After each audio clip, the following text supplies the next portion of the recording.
Good afternoon, everybody. Thank you for coming.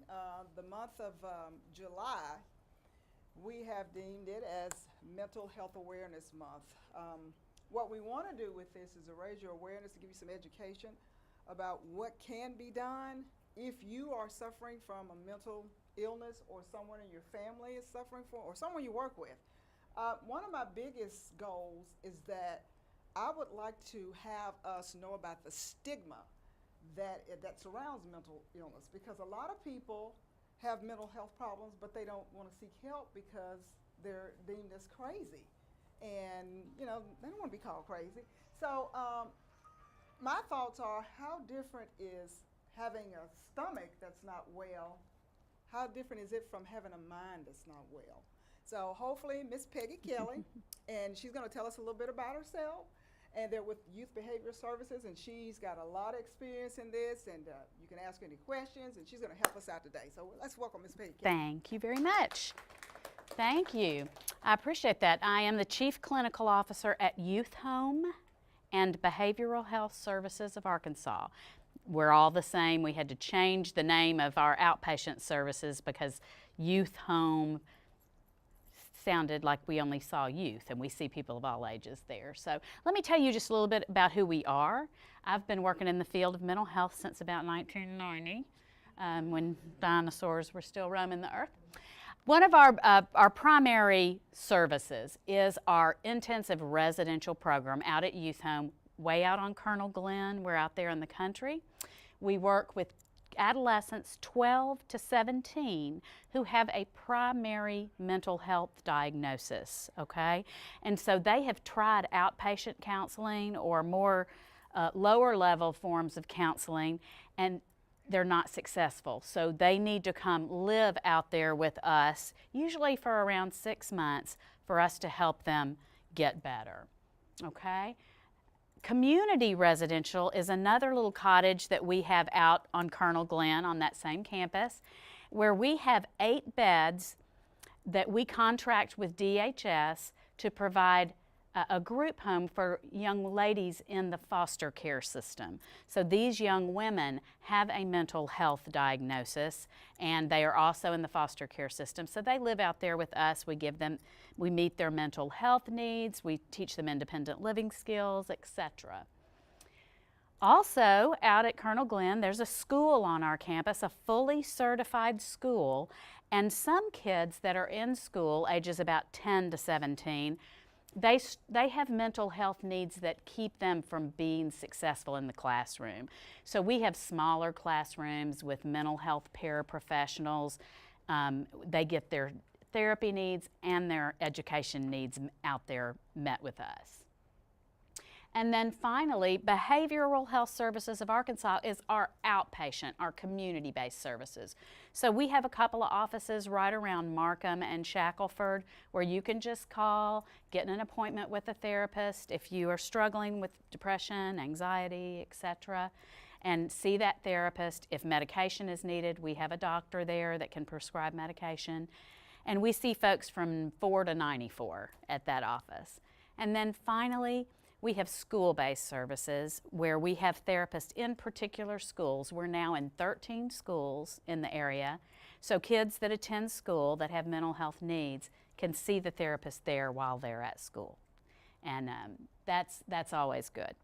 A couple of our specialties are the reactive attachment disorder diagnosis. That is when a child for some reason does not bond with their primary caregiver. It could be due to severe abuse and neglect. It could be that they were adopted at a very early age, or that they had been in the foster care system and that attachment bond had just been damaged. So we have really the foremost expert, I say, in the Southeast out at Youth Home that deals with children that have that particular problem. We also have a Safe Solutions program for kids who have learned really unhealthy sexual behaviors. So they may have been sexually abused, they've witnessed sexual abuse, and they just are not age appropriate with their sexual behaviors, and we work with those kids as well. Finally, our 7 Challenges program is a very specific program designed solely for adolescents, for kids that are having trouble related to drugs and alcohol. Okay, you noticed I didn't say they're addicts, they're alcoholics, they're drug users.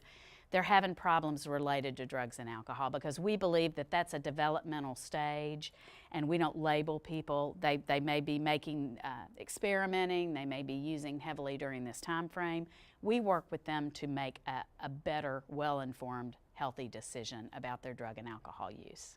Okay? So just gives you an idea of what we do every day. We work with people that have mental illnesses all day long, every day, in a number of different programs. So let's start out with this video real quick.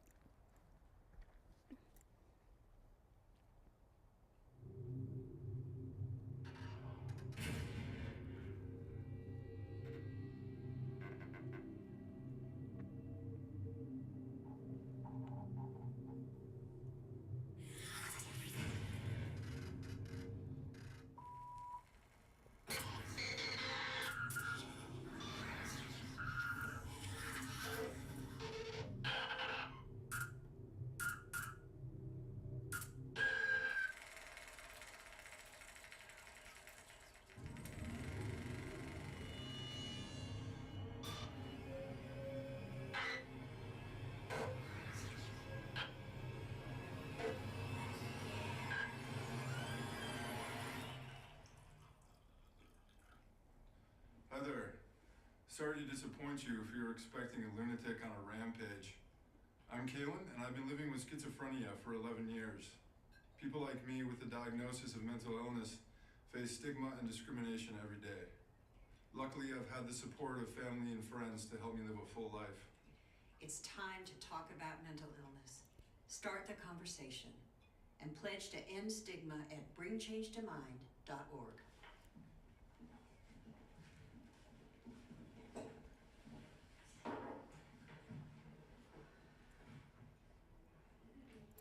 Everybody recognize Glenn Close? Her sister lives with bipolar disorder. That's her nephew who lives with schizophrenia. And that bringchange.org. Anyway, that particular website is a really good resource to get information on mental illnesses and stigma and help and support. So I encourage you, if you need information, that and the NAMI, National Association for Mental Illness, are two excellent resources. So I just want to point something out to you. If we were to go around the room, 1, 2, 3, ma'am, could you stand up for me? And then 1, 2, 3, 4, 5. And you, ma'am?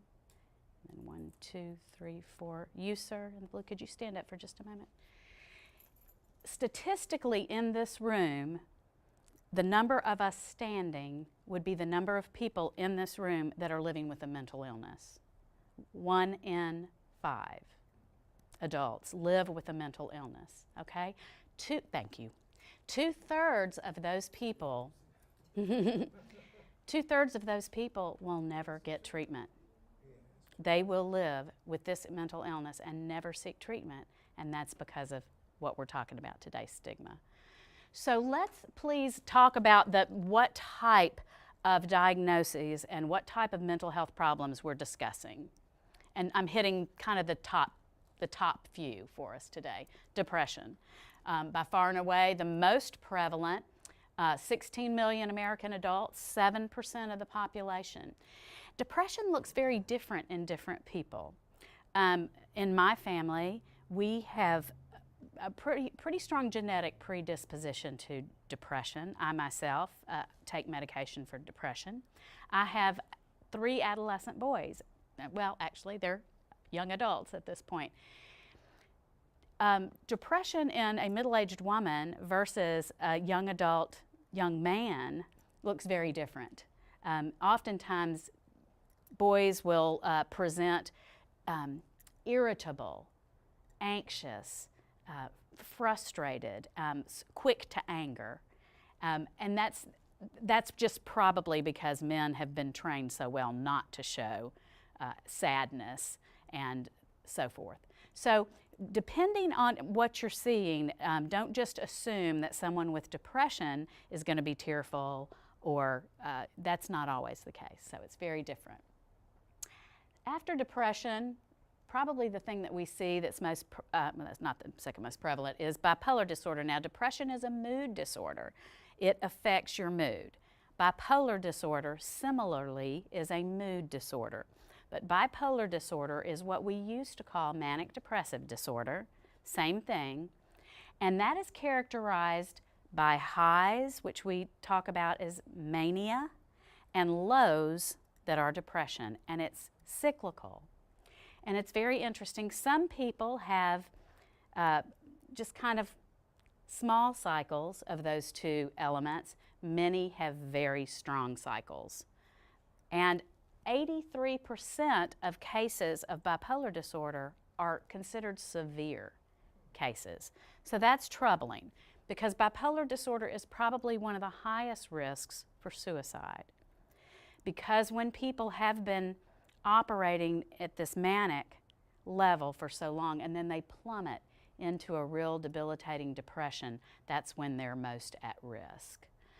And interestingly enough, people typically get diagnosed with bipolar disorder when they're in the depressive period, because when folks are experiencing mania, they feel great. They are bulletproof, they can do no wrong.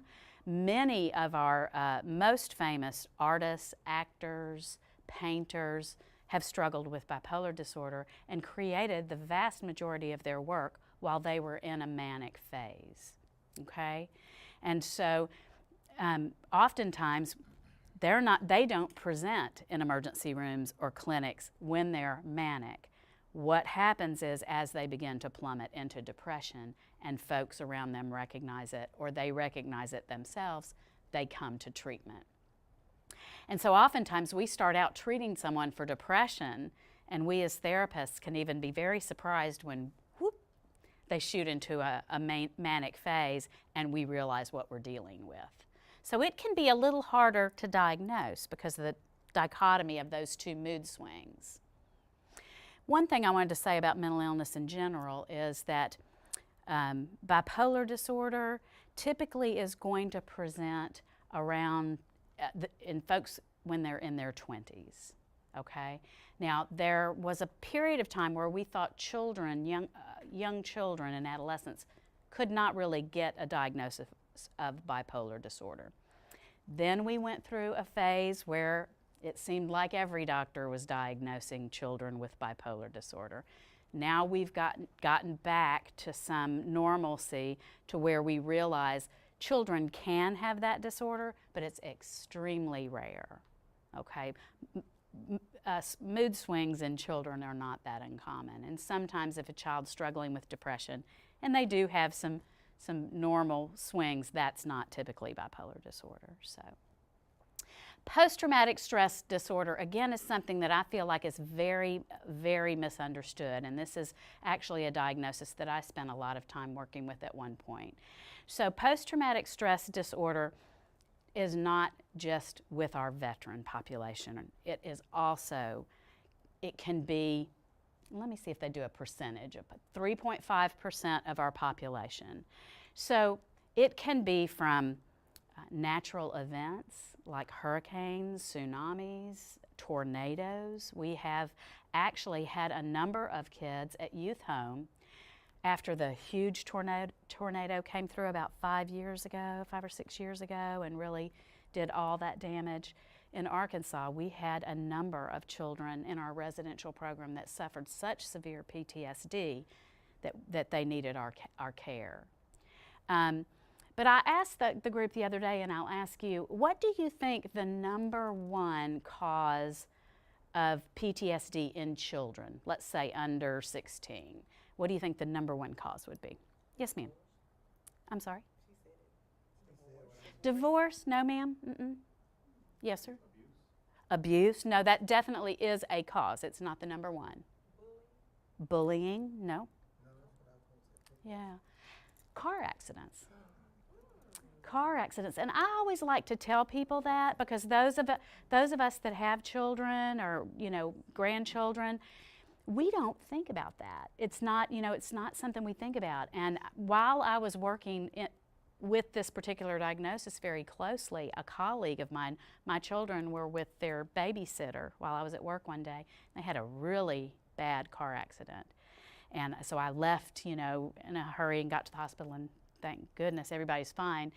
But my colleague said, now you do realize, and I want you to watch real close for signs and symptoms. If they're not sleeping well, and after a couple of days, it would be normal to not sleep well the first night or first 2 nights and be anxious a little bit. But after about 3 days, things should calm down. The body and brain are amazing in how they manage our memories and our experiences. So what we think happens with PTSD is this. If all of us walked outside together and there was a huge explosion across the street and we saw people killed, we experienced an awful event, all of us together, about 1 in 10 of us would have a problem. The other 9, for the first 24, 48 hours, might be a little anxious, they might not sleep well. They might be a little, it might be painful for them. But the brain has an amazing way of taking something that happens in the short term and kind of filing it back in our long-term memory. So it's not that you'll forget it, and if somebody said, oh, that must have been so bad for you a week ago, a week from now, you would be able to say, yes, it was, and you would be able to describe the event, okay? But 1 in 10 of us, that event would never get filed for some reason. And so it's right here. And so you are experiencing anxiety, what we call hypervigilance. Did any of y'all used to mow the grass with an old lawnmower? You know how you would turn the idle up if the grass was real high, you'd make that motor run faster? That's kind of what hypervigilance is. You feel just like you're running on a pot of coffee all the time. You're not sleeping well. You're having intrusive thoughts. You're thinking about things very vividly. You may even be seeing the event in your mind. You might be hearing the explosion at difficult times or smelling the smoke. That's what we call post-traumatic stress disorder. So that happens in a number of different events, and I want y'all to be conscious of it because it is one of the most treatable, easy to treat, if you get to it quickly, diagnosis that we have. Yes, ma'am. Could that also apply to someone who has lost a loved one or a friend? Typically, we probably refer more about that as complicated grief. If you saw that, if you witnessed it visually, then certainly.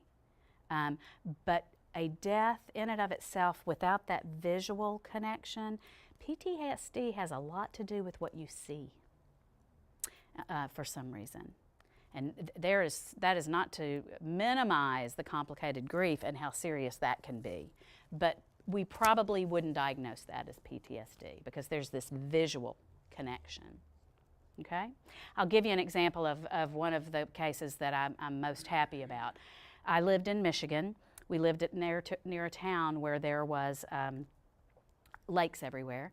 And in the winter in Michigan, they freeze solid, and everybody's favorite thing to do, not mine, is get out on a snowmobile on those frozen lakes and tool around. And so I had a woman and her husband show up in my office Tuesday morning, and she said that her husband didn't look good. He was a little shaky, and he looked a little pale and didn't have much energy, and she said, he and my brother were riding snowmobiles on the lake that we live on. The ice cracked. My husband's snowmobile went under the ice, and he was trapped under the ice. Now, fortunately, her brother-in-law was an EMT fireman, and he was able to get him out of the lake and rescue him and take him home. But this man heard that cracking ice. He could not sleep. He could not eat. He wouldn't turn the faucet in the kitchen on. He wouldn't drink a glass of water. He was immobilized with PTSD. And there was a specialist in town that I knew very well, and I sent this man, I called her and she said, get him here this afternoon. Quick, time is of the essence with PTSD. And 3 sessions, and within about a week and a half, he was perfectly back to normal. We have ways of helping the brain file that away in the appropriate place so that you're not walking around with it here. Does that make sense? That's the best way I know to explain that diagnosis, because I think people misunderstand it. Anxiety disorders are absolutely prevalent in our society, and they're very different. Some people walk around with what we call generalized anxiety disorder. They're just basically anxious and nervous about everything. I had an aunt growing up, and my mother used to say, "Oh, Aunt Betty, she just worries. She worries about everybody. She worries about everything." And bless her heart, I realized years later she really probably did have generalized anxiety, because she truly worried about everything. Things she could control, things she couldn't control. And it can be very serious. Other people may have specific anxieties. I myself am not crazy about heights or bridges.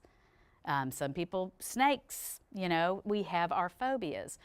Oftentimes it might be a fear of something that you need, perhaps, like to fly. If your job is going to require you to go all over the country and you have a specific phobia about flying, then we have very targeted therapies to help people with that.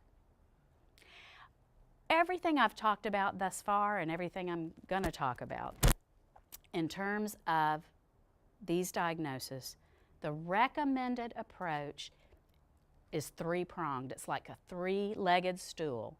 And if you only do 2 of them or 1 of them, you're not going to get entirely treated. That is lifestyle change, talk therapy, and medication, okay? But all 3 together. And so I know oftentimes people think, I've got some depression, I'm going to go to my GP asking for an antidepressant, I'm going to be fine. That does not always work well. The best approach, this has been thoroughly researched, talk therapy, lifestyle change, and medication. Obsessive compulsive disorder, and Maggie was the one that told me to include this in the slideshow because we use this term a lot incorrectly with each other, and I believe that alone is stigmatizing. So, oh, Maggie is so OCD about this presentation. Everything's just got to be perfect, right? That's not OCD, okay?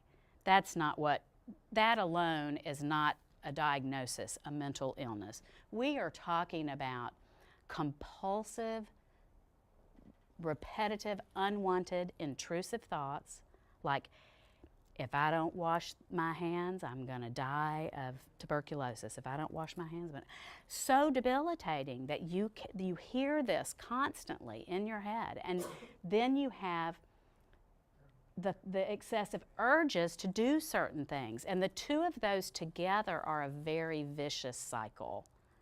I got to do this, or I've got to do this, or right? So, to me, it is a form of anxiety, but is a very specific form of anxiety that gets in this cyclical pattern and can be completely debilitating to people. Oftentimes, if someone has had a real serious alcohol or drug addiction and they get clean and sober, a year or 2 down the road, what we find is underneath that is this diagnosis. And that's how they get in this pattern of using, shameful, using, shame. So it's very interesting, and we have kids with this diagnosis. Kids actually come to us in both outpatient and residential with these compulsive behaviors, okay, thoughts and behaviors. Borderline personality disorder is not a mental illness per se. This is what we call a personality disorder. And the reason why I include this, and I guess what I'm saying about that one, to make that distinction, most mental illnesses, we know what's going on in the brain now. We can see by imaging what areas of the brain cause anxiety, cause depression, cause this PTSD that we just discussed. Borderline personality disorder is more of, is created oftentimes because of your environment. That is not to say that it might be multi-generational because you grew up with this kind of same family pattern. But oftentimes people will confuse or use borderline personality disorder and bipolar disorder incorrectly or interchangeably, and they're not at all the same thing. So remember, bipolar disorder is a mood disorder that is mania and depression. Borderline personality disorder is almost like a characterization of different emotions. So folks that are given this diagnosis or this label, if you would say, it is estimated that 1.6 folks in the U.S. have this problem, and nearly 75% of them are women. Now, don't feel special, men, because there's certain personality disorders that are 75% male, too. But this one gets a bad rep, and it even gets a bad rep by therapists. I know many therapists in my career who have said, I can't do anything with this client, she's a borderline. Okay? Recently, I've had someone say that. They're difficult patients because they're very impulsive, oftentimes. They tend to do a push-pull kind of thing with folks. I had a supervisor one time that told me, after I realized I had had my first patient with borderline personality disorder, she said, I characterize them like this. Here, kitty, kitty, kitty, kitty, and then you get scratched. They tend to kind of want to get very close, inappropriately close, and then they attack oftentimes. So it's a hard case for a therapist, but these people struggle tremendously, and they deserve our very best treatment without these labels that can be so harmful. Oftentimes we find folks with borderline personality disorder attempt suicide at a higher rate than the normal population. Not always successfully, because women tend to not be as successful, thank goodness, as men are. So because I think this is primarily a female diagnosis, that could be the case. All right. And then finally, the video that we saw, schizophrenia. And schizophrenia is a very different mental illness. Mostly what we have been talking about up to now are anxiety and mood disorders. Schizophrenia is what we refer to as a thought disorder. Let me clarify, please, for you. Schizophrenia has nothing to do with multiple personality disorder. When you have someone say, oh, he's a schizophrenic, one day he's happy, one day he's sad, that has nothing to do with this diagnosis. It's very serious. We don't know the cause. We know what area of the brain is affected.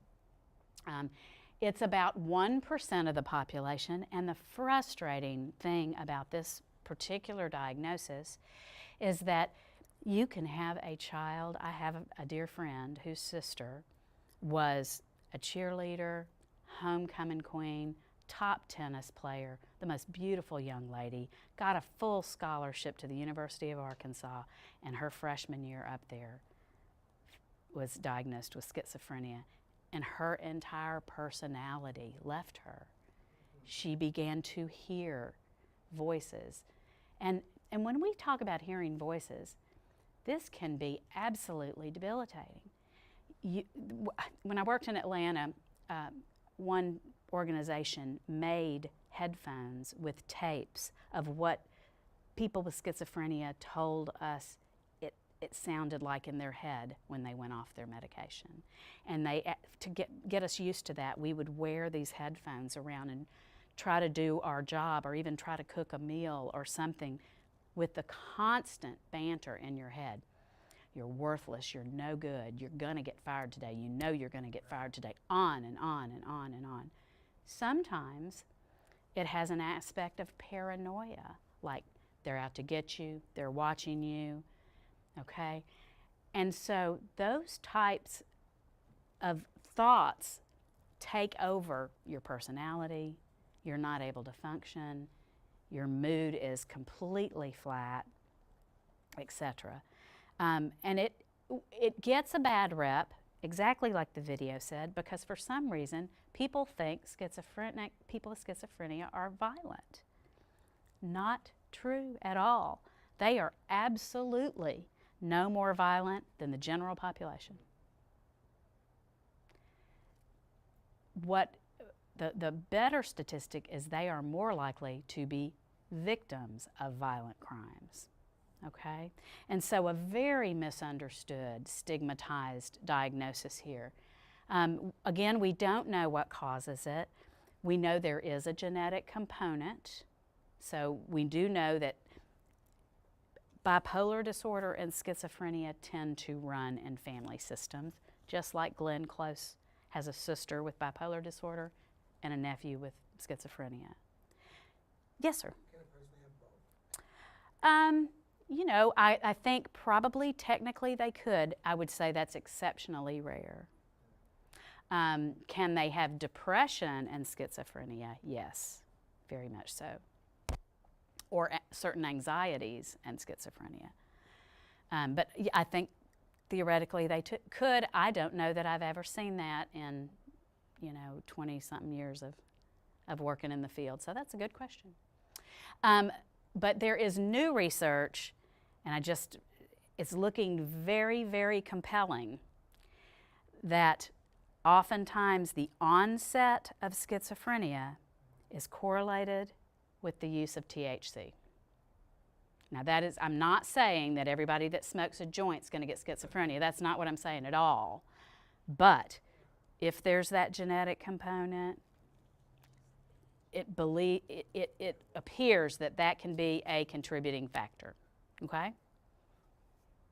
So let's talk about, a lot of times people say, what is the deal with mental illness or depression, or everybody's getting diagnosed? What was it? Do we just have more of it than we used to, or are people just recognizing it better? Both. I'm going to say both.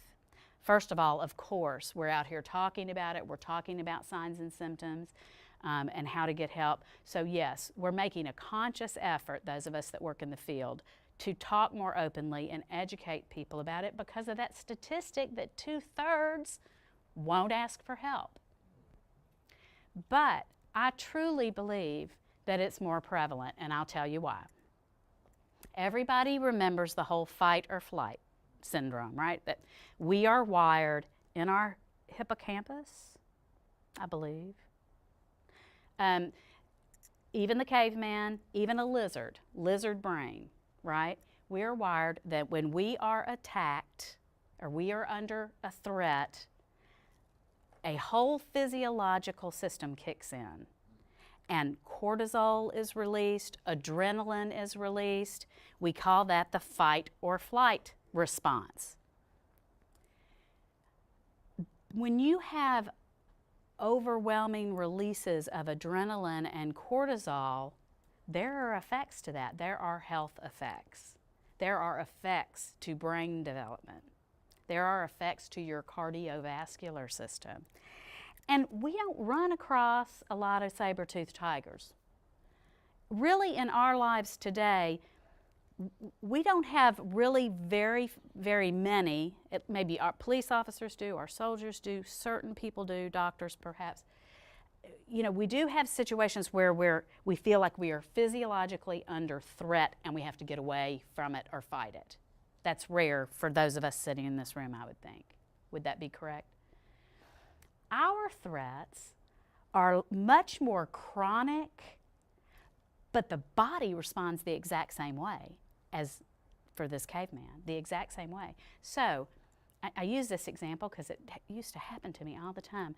I lived in Augusta, Georgia, and I would do all these presentations and talks as part of my job at all these companies across the railroad track. Okay, Augusta has a ton of paper mills and chemical plants and everything.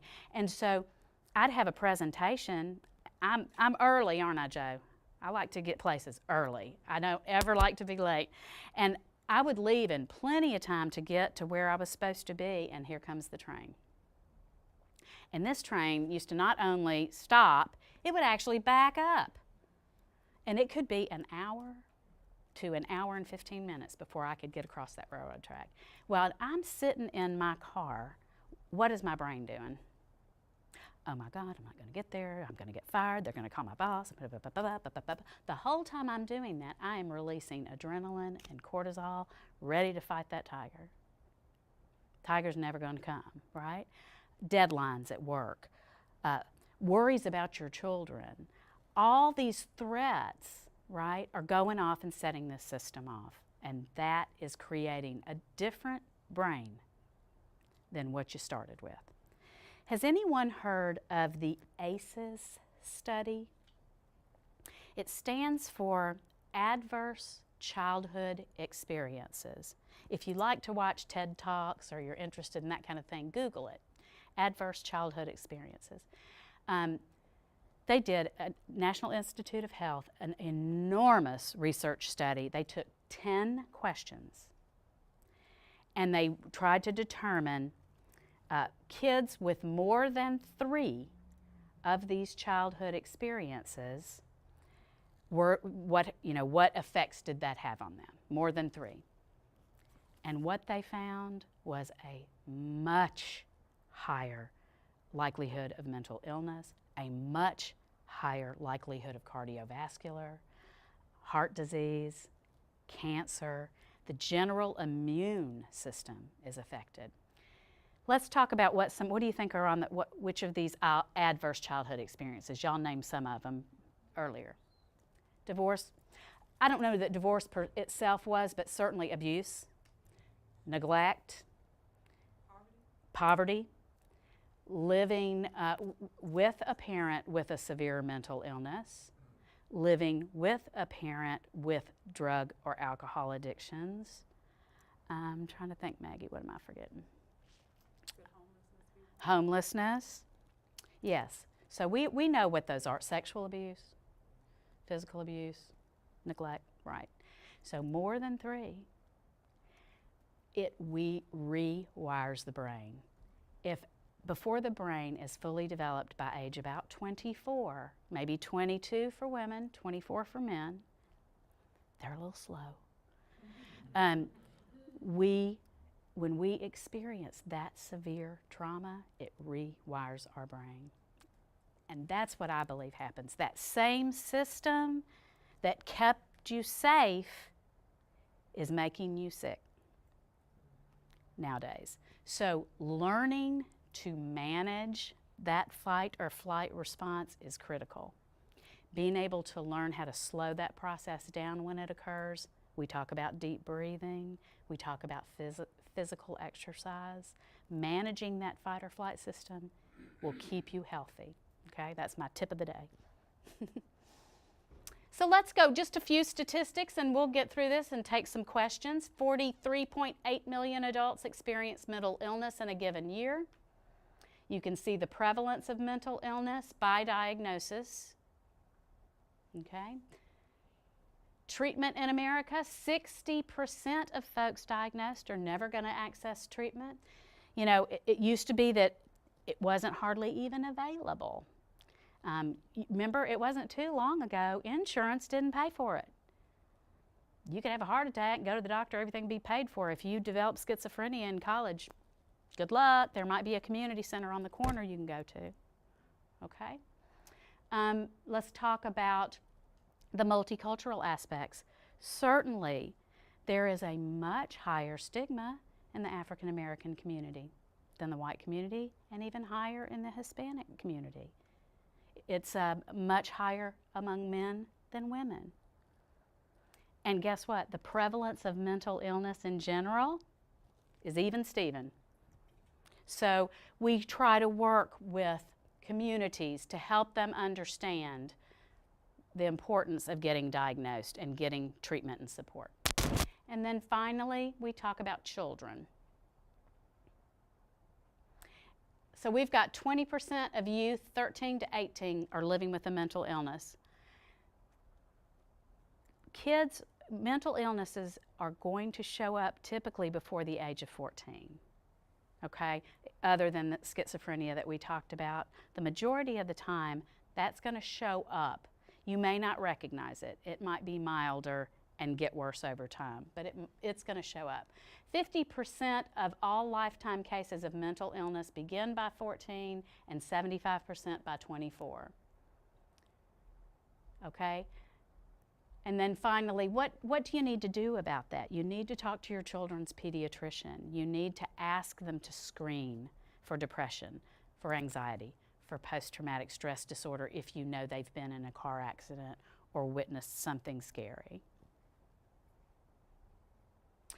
So what do you need to do when you have a friend or a loved one that you think is experiencing mental illness? And I'll just tell you, you can read that if you'd like to, but I'll tell you how I like to have the conversation. I call it the 3 C's: care, concern, and consequences. Okay, so the very first thing out of your mouth, and tell me your name, ma'am. Ruby, you know how much I care for you. I mean, we've been friends for years, and I feel like a sister to you. A genuine, caring statement, right? Concerns. Ruby, I'm worried though because I have been seeing you sleeping all the time. You used to have so much energy. You don't seem to be enjoying things you used to enjoy. You're not even laughing at our lame jokes we've been laughing at for years. I know your children are worried about you. Okay? Concerns. What you are seeing. And then finally, consequences.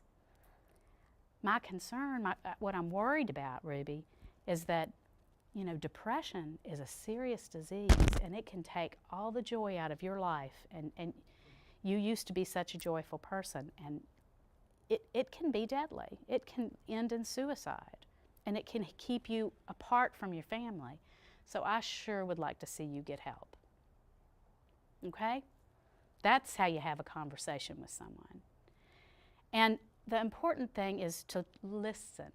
Just let them talk. Don't judge. Don't give advice. You are not a professional, I don't think. Anybody in here got a license to practice?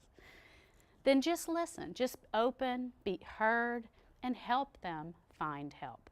So much easier today than it was when I started in this field 20-something years ago. We have access through the internet. There are phone lines you can call, etc. Okay? What is stigma? It's when someone, even yourself, views a person in a negative way because they have a mental health condition. Some people describe stigma as a feeling of shame, judgment from someone else. Stigma can even come from an internal place or confusing feeling about bad and being bad. I'm bad, I'm crazy, nobody wants to be around me, right? And then finally, we use terms, you don't have to go back, Maggie, but we use terms like nut job, lunatic, crazy. God, he's so OCD, he does this, that, and the other. Even at my organization, where we specialize in reactive attachment disorder, there are people, older than me, if you can imagine, that say things like, oh, Joe over here, he's a rad kid. What? I've been fighting this. I've been in Little Rock for 3.5 years. I have been fighting these folks since the day I got here. I'm finally making a little headway. But we don't talk about people like that. We don't say, hey, you know, Gail's a diabetic, and Ruby's a schizophrenic, and that's a rad kid. No, this is an individual, a person, a patient with a diagnosis, right? We don't call them by their diagnosis. I love this quote from Bill Clinton. Mental illness is nothing to be ashamed of, but stigma and bias shame us all. So consider that. Please take the high road when you're in a conversation, even when people are joking, when they're talking about somebody, oh, look at that schizophrenic over there, Dr. Jekyll, Mr. Hyde. Please correct them. No, that's not really accurate. Please don't speak of things unless you know of them, right? Stand up for people. Stand up for your friends. If you have family members that struggle with feeling bad, let's help educate them. This has nothing to do with your character or willpower. This is a disease. If you had a heart condition, would you go to the heart surgeon? Yes. Well, if you have a mental illness, we need to get you to a psychiatrist. Real quickly, let me just tell you, because I find a lot of people don't know this, and then we'll show you a quick video and we'll end, and I'll take any questions. But when we talk about mental illness, there's different levels of care, okay? So let's just say I'm feeling a little down lately. It's lasted a little longer than 2 weeks, and I'm just not feeling any better, no matter what I try to do. That would be where you would just pick up the phone and call an outpatient counselor. We've got some brochures over here for you. Pick up the phone, call, hey, hadn't been feeling quite good. I'd like to come in and kind of get an assessment, find out if I've got some depression or anxiety. Okay? Give them your insurance card, paid for, you're good to go. You can come weekly, come monthly, whatever you and your therapist think is appropriate. If talk therapy alone isn't getting you anywhere, the therapist might say, let's see the doctor and see if there's any medication that might be helpful. Okay? So that's that. Easy access, no problem. If you're not getting better in that setting, the next level is what we call intensive outpatient or partial hospitalization. And that's maybe where you are going more intensively during the week. Maybe after work, you're going 3 nights a week, say from 5 to 8, to get more intensive therapy. If you're not getting better in that setting, that's where you come to a residential program where you come and stay. Now, let me make sure that you're not fearful. The way our mental health care laws are now, some folks think if they are having an acute problem, like they really are feeling like they're going to harm themselves or someone else, they can't get the suicidal thoughts out of their head, that's when you go to the emergency room. And you would go in the hospital for 3 or 4 days to be stabilized and get on the right medication. People are afraid to do that because they think, oh, they're going to lock me up and not let me out. That is so extremely rare. That takes a judge to say that you are incompetent, which if you walked into the emergency room on your own, you're not, okay? Many, many people have suicidal thoughts from time to time. Many. It is not uncommon. Do not be scared if you have them. Don't let that be fearful for you. Here's what I say about that. I tell people, if it's just like if a guy comes over to your apartment, you're sitting there eating chips, watching sports on TV. A guy comes over to your apartment, comes in, sits on your couch, and he's a slob, and he's making a mess, and he's irritating the snot out of you, and you say, dude, leave, get out of my apartment. And he walks out the door, you don't have a problem, do you? No problem. If he won't get off the couch and leave when you tell him to, and he hangs around and continues to irritate you, that's when you have a problem. If you have a suicidal thought and you can say, that's ridiculous. My spirituality, it doesn't allow me to think like that, my faith. Or my family's too important to me. Or I've had people say, what would my cats do? I'll take it. I don't care what it is that makes that thought leave. You're fine. You're fine. You're down. You're looking for ways to adjust to whatever situation you're in and you're not seeing them. And you could probably use some counseling. But don't be fearful of that. If you can make it go away, you're fine. If you can't get that guy off your couch, go to the emergency room, because that is a deadly issue right there, okay? Does that make sense to everybody? Because I think people think it and they, oh, I really am crazy. Not the case. All right, we're going to end with one more video, and then I'll take any question you might have, okay? This young man did this as a school project, by the way.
Powerful, huh?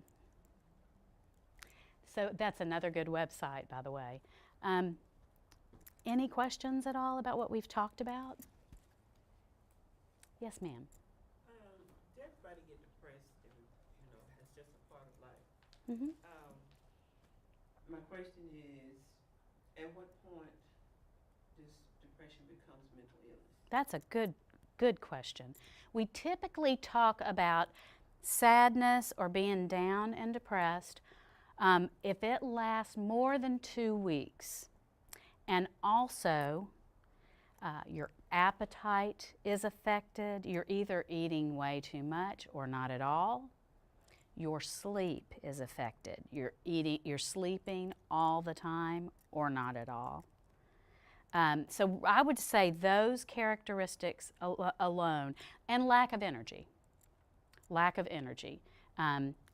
Like I said to Ruby, not enjoying things you used to enjoy. So say you're down for 2 weeks, you're just bummed out, generally not feeling good, sleeping more than usual, but you've got your girlfriends coming for the weekend, and they come, and it's just like, you feel like yourself again. You're enjoying them being there, back to your old self, laughing. I would say that was probably just sadness for something, because you were able to really enjoy them when they got there and that experience. But if they came and while they're there, you're thinking, I'm just not enjoying this as much as I used to, and I'm sleeping more and I'm eating less, and that's when I'd start to worry.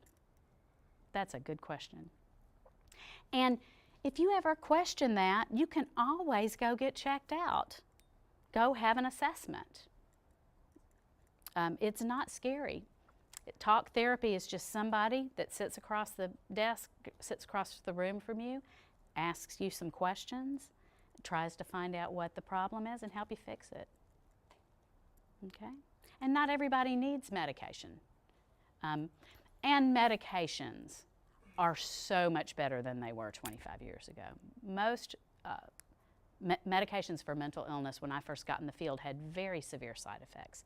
Some still do. The medications for schizophrenia do have a lot of side effects. They have sexual side effects, they have weight gain, etc., things like that. But quite frankly, that disease is so debilitating, most people stay on their meds. Bipolar disorder is a different story. Those medications also have a lot of side effects, but, and folks with bipolar disorder miss the mania. Bipolar drugs kind of keep you on an even keel. And if you've lived your whole life on a roller coaster, that doesn't feel right. So oftentimes folks with bipolar disorder will go off their medication, usually never a good idea, re-experience those highs and lows, and hopefully get back on it. But most medications for depression, not a problem. There's a lot of good treatments that we didn't have 20 years ago. It's amazing some of the treatments that have come available where we can address conditions even without medication. Any other questions? Yes, ma'am. What if you've got someone that you know that they need to seek treatment, they know that they need to seek treatment, but they won't? They won't. And this happens a lot with depression.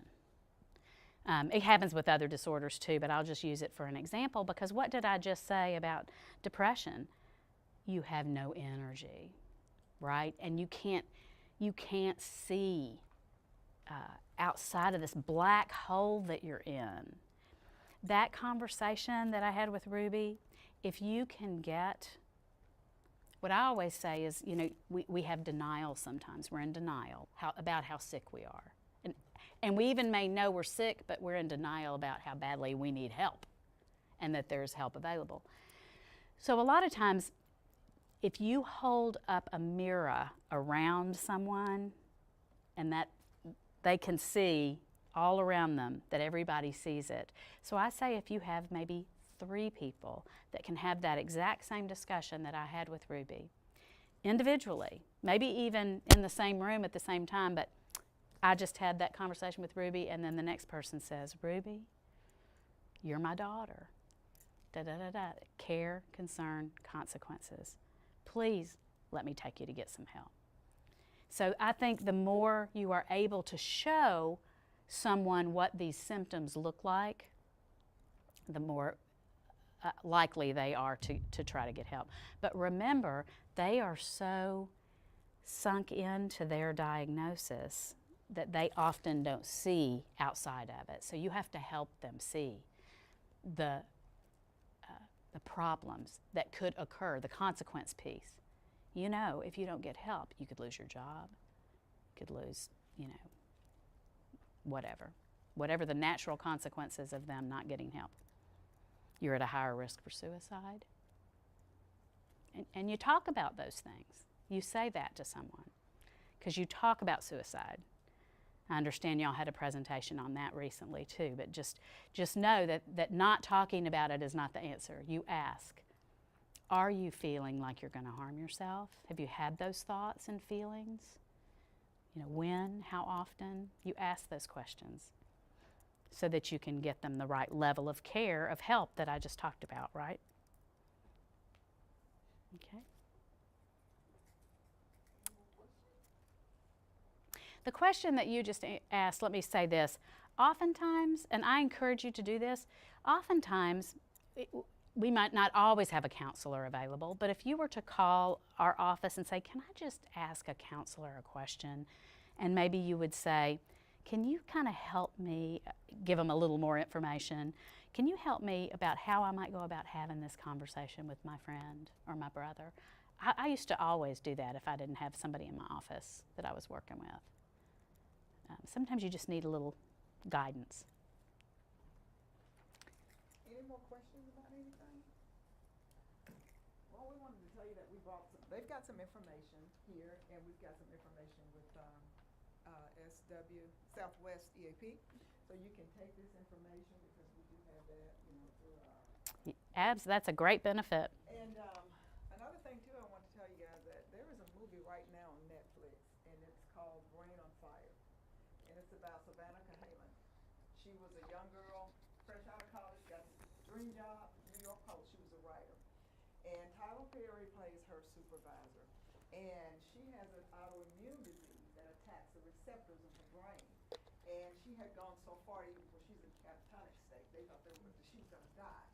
And anyway, long story short, Tyler Perry in the movie had asked her if she would write about this disease because they didn't know anything about it. And there were a lot of people that are in mental institutions that didn't come back.